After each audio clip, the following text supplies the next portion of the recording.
Cindered Shadows has just released as the big DLC pack we've all been waiting for. This package goes beyond simply cosmetics and stat boosters and gives us a full-fledged side campaign completely separate from the main game with its own set of strict rules, unique classes, memorable characters, and brand new abilities.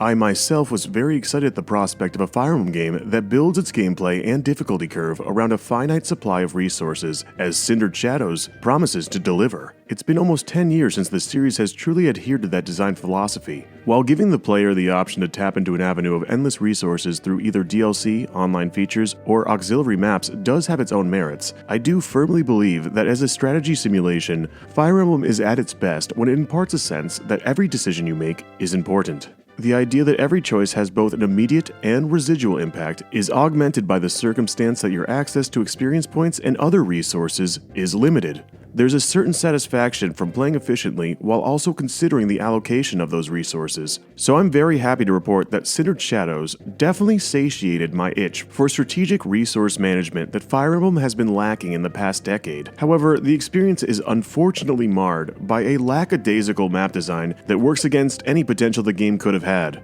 Let me first start with what I liked about Cindered Shadows. The good. The music. The 5 new tracks that are exclusive to this campaign are really great, amongst some of the best in the Three Houses OST.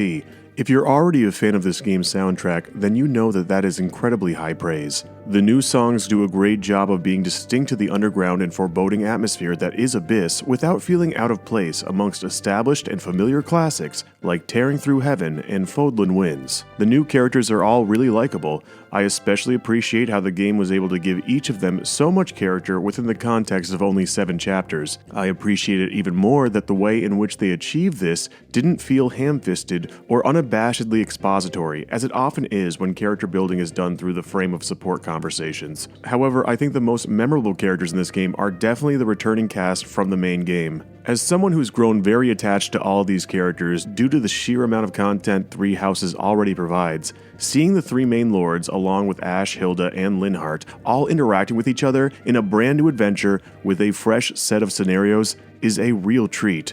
If you do opt into purchasing this game, make sure you talk to everybody between chapters, because the dialogue and interactions that occurs in the Abyss overworld is probably the best part of this whole package. The gameplay. The gameplay here is the exact same from the main game, however, the skills available to your units are much more limited. The emphasis on leveling ranks, master classes, and acquiring skills is completely gone here. All the skills, combat arts, and classes your units are able to use are set from the beginning to the end. The tools each unit has available to them really make them feel differentiated from each other, to the point where each of their roles and contribution to your army feels essential to your overall success. You are allowed to reclass whenever you want, but are mostly limited to 2 choices. For instance, I found myself reclassing Byleth as a bishop for the extra healing support, despite taking a hit to movement. Even though I love using Fortress Knights, I opted to reclassing Edelgard into her warrior variant to accommodate the limited movement options this mode has. At first glance, this may seem like an inhibiting design choice, but these restrictions result in the difficulty of the campaign being a much more fine-tuned experience. Since there were no long-term class or weapon rank masteries I had to grind towards, I ultimately felt more freedom to set up my units for the best situation at hand, without having to worry about it affecting my long-term progress. The opportunities to grind are almost non-existent here, so units feel less like works in progress and more like chess pieces, for lack of a better analogy. Though the selection of battalions are also limited, they are at least curated well. For the majority of the main game, I felt like the endurance of battalions were just too high, to the point where they were rarely a consideration. In this game, you'll often find your endurance completely depleting if you rely too heavily on one unit taking all your damage. Divine Pulses are back, but limited to 5 uses, which I found to be a great compromise between considerate decision-making and quality of life. This should be the basis for a great experience, but unfortunately, the ball is dropped so hard for the rest of the game. The bad. The gameplay. Again, this section should be talking only about the map design, because that's really the main issue with this game.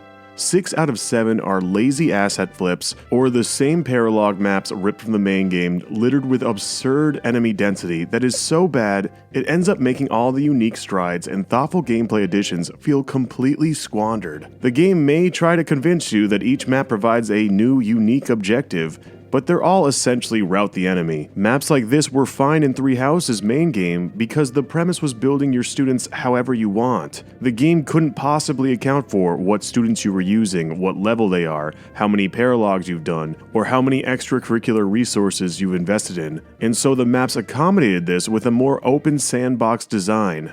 However, placing your units from Cindered Shadows in the same scenarios doesn't work. It takes a system that was clearly supposed to empower player decision-making and makes it feel just plain restrictive, to the point where every map is a chore to get through because your options are so limited. There's no repositionals, there's no warp, there's no stride, but the campaign keeps placing you in situations where it feels like they should be there. Maybe this is exasperated by the fact that we've already played these maps with those options available to us. What makes this all the more difficult to stomach is there is one specific map in the game where it actually feels intentionally designed around the mechanics and delivers on the promise of objective-based strategic gameplay. It's really unfortunate because the map is probably the best one in the game, not just Cindered Shadows, but Three Houses in general.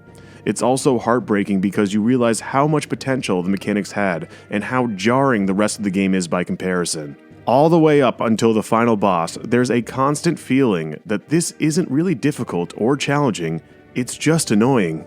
Aside from the maps, I'm not a fan of how the game has permadeath, but it makes no sense for it to be there in the first place. Outside of probably placating elitists. Only the surface students can be lost in battle, but you don't have the opportunity to recruit any other units down the line. And you deploy everyone on every map, so losing them is not really an option. You've got 5 Divine Pulses or you reset, especially since Dimitri and Edelgard are going to be the only units that can deal substantial damage to the final bosses. Also, permadeath being included makes no sense story-wise. But also, speaking of story, I'm not going to factor it into this review because honestly we all knew it was going to be awful. It's Fire Emblem DLC, we don't need the premise or the character motivations or the plot to make any sense, because it doesn't. And that's okay. Fire Emblem Conquest is a great game, but that had fantastic map design. This doesn't. And I think Cindered Shadows will go down in history as another example of squandered potential, or at least as a personal lesson for myself, that a linear chapter progression and limited economy doesn't necessarily equate to a good Fire Emblem game. So that begs the question, is Cindered Shadows worth the asking price of $25? For me, that's a definite no, just considering that I bought this expecting a limited economy experience with varied map designs, and it simply did not deliver. It was not fun, it was a chore to get through, and I feel slightly ripped off because most of the maps were from the main game that I already owned. While the one map that I did enjoy was very fun, I have to compare it to something like Vesteria Saga, which is only $20 on Steam right now. It gave me 20 chapters full of numerous experiences very similar to that one map in Cindered Shadows that I enjoyed.